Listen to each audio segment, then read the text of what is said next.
وہ میرے چھٹے امام سجدے کی حالت میں ہیں اور سجدے کی حالت میں دعا کر رہے ہیں کہ پروردگار جس نے اس زیارت کے لیے جتنا خرچ کیا اسے اس سے زیادہ لوٹا دے، جس نے اس زیارت پر اذیت ہوئی پروردگار اسے آرام عطا کر، پروردگار جو اپنی جتنی خواہشات لے کر اس زیارت پہ گیا اس کی زیارتوں میں اس کی خواہشات کو پوری کر۔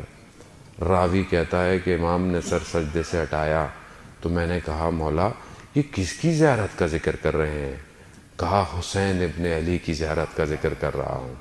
کہا مولا یہ جو آپ نے ثواب بیان کی یہ تو بہت زیادہ ہے، یعنی اتنا زیادہ ہے یہ جو آپ نے دعائیں کی امام کی زیارت کے لیے؟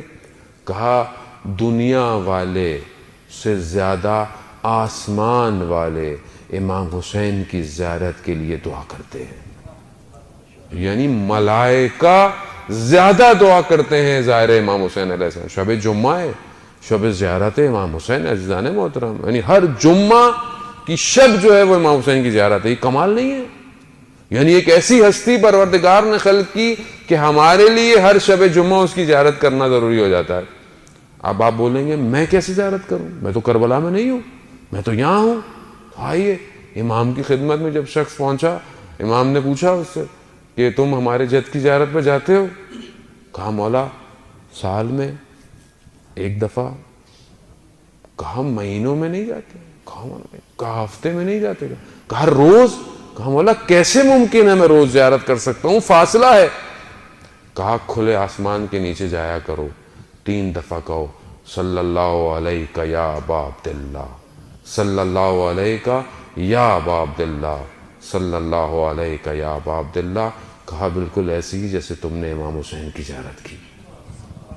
شب جمعہ ہے عزیزان محترم، ہر زیارت ہے، حسرت رکھے دل میں کہ کاش کسی شب جمعہ میں کربلا میں ہوں۔ یہ معاملہ کوئی اور ہے۔ ہمارے استاد آقا پناہیان کہتے ہیں کہ ایک دفعہ میں نے جانا تھا جمعے کو، سب کچھ تھا، میرا ٹکٹ اور سب ہوا، مجھے جانا تھا، ویزا نہیں آ پا رہا تھا، بہت کوشش کی، ظہر تک نا امید ہو گئے، نہیں کر ویزا نہیں آیا، دل ٹوٹ گیا، لیکن دل کربلا میں تھا۔ کہتا ہے 2 دن گزرے، دوست کا فون آیا، وہ بھی عالم دین تھے، انہوں نے کہا کہ میں نے خواب میں دیکھا تھا اس کو، پھر میں نے کسی اہل معنی اہل دل جو عالم ہوتے ہیں ان سے پوچھا، میں نے خواب میں دیکھا کہ جمعرات کی رات ہے اور آپ کربلا کے اندر ہیں۔ تو جب میں نے ایک بڑے عالم سے پوچھا تو انہوں نے کہا کیونکہ اس کی روح کربلا میں تھی اسی لیے امام نے اسے زیارت کے لیے کربلا بلا لیا۔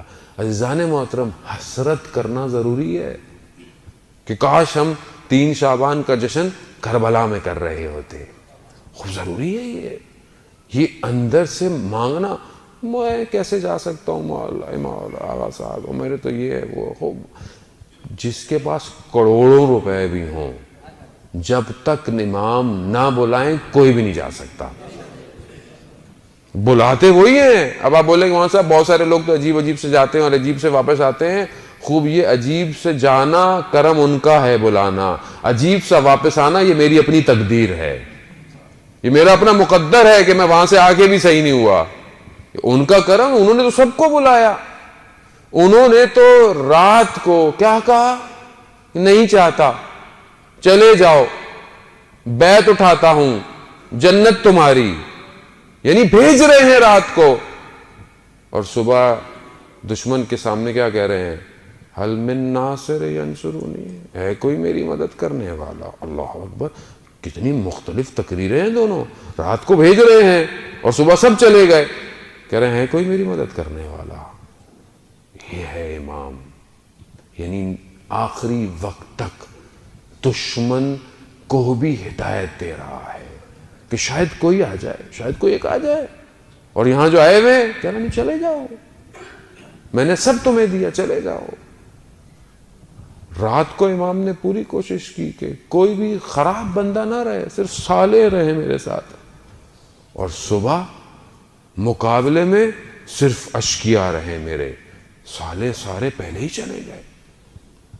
رات کو امام اس طرح کر رہے ہیں کہ عشق قرت ہے، قرآن ہے، عبادت ہے، اور صبح سب نے اپنی ساری جانیں لوٹا دیں، کچھ نہیں بچا، صرف حسین ابن علی اکیلا کھڑا ہوا ہے۔ یعنی وہ بلاتے ہیں۔ اب یہ ہماری اپنی ظرفیت ہے کہ ہم وہاں پہنچ کر لاتے کیا ہے، یہ کرم ہے۔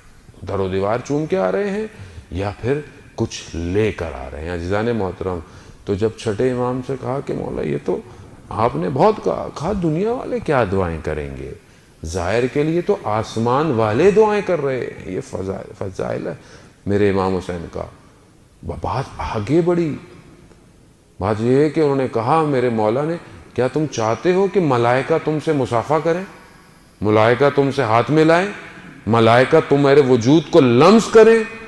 کہا کیوں نہیں چاہتے مولا؟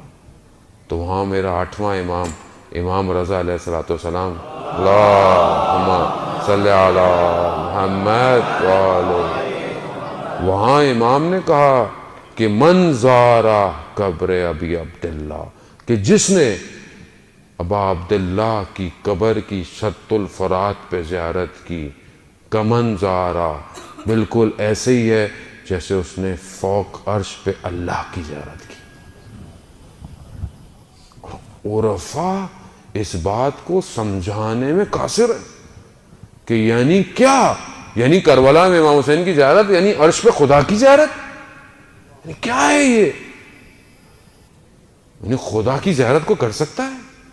خدا کوئی وجود ہے؟ خدا کوئی بدن ہے؟ نہیں۔ وہیں میرا امام حسین خود سمجھاتے ہیں دعائے فرما کہ اندھی ہو وہ آنکھ جو تجھے نہ دیکھ سکے، اور جس نے تجھے پایا اس نے کیا کھویا، اور جس نے تجھے کھو دیا اس نے کیا پایا۔ عزیزان ہم نہیں سمجھ پائے آج تک امام حسین کو۔ ہم نے چند چیزیں رکھی ہوئی ہیں، پورے محرم کا پیکج، جیسے ہی محرم شروع ہوگا ہمیں امام حسین تھوڑی یاد رہتا ہے محرم پہ، ہمیں تو اپنی مجلس یاد رہتی ہے، ہمیں تو اپنی نیازیں یاد رہتی ہیں۔ میری مجلس ہونی ہے پورے سال میں ایک دفعہ، میری پوری طاقت اسی پر ہے کہ میری مجلس اچھی ہو، میری نیاز اچھی ہو۔ اور جیسے ہی محرم شروع ہوتا ہے مقصد امام حسین تو کسی کو یاد ہی نہیں ہے کہ امام حسین نے کیا فرمایا، کتنے قول، کتنے نامے، کتنی تقریریں، کتنے خطبے، ہدف کیا تھا۔ ہم تو بس آپس میں شروع کر دیتے ہیں لڑنا ورنا، ایک گروہ یہ مانتا ہے، ایک گروہ وہ مانتا ہے، اور ہمارا پورا مہینہ ایسے گزر جاتا ہے۔ کیوں نہیں میں اس چیز کو درک کر پا رہا کہ جس کو بار بار میرے ائمہ نے ریپیٹ کیا، تکرار کیا؟ کیوں کربلا بار بار دہرائی جاتی ہے؟ کیوں امام حسین کا اور امام حسین کے اصحاب کا ذکر کیا جاتا ہے؟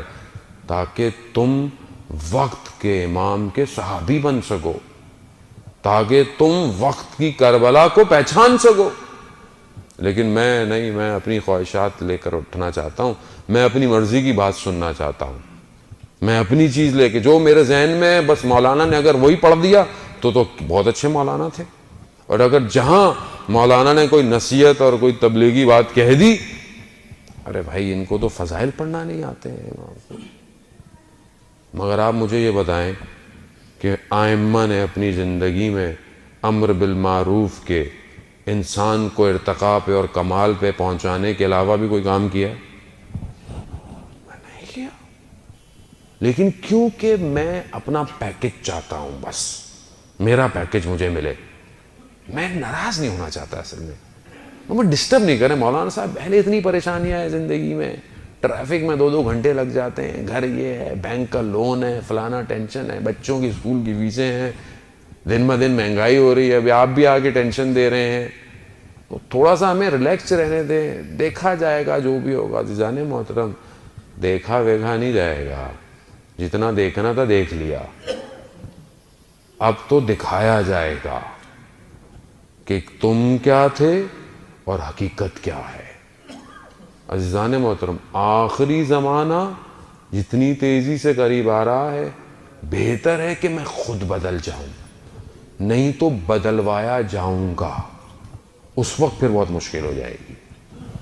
تو بہرحال یہ جو ایام ہیں خوشی کے، اس کی خوشی صرف ظاہری نہ ہو، اس کی خوشی ایسی ہو کہ میری روح بھی تو پرمسرت ہو.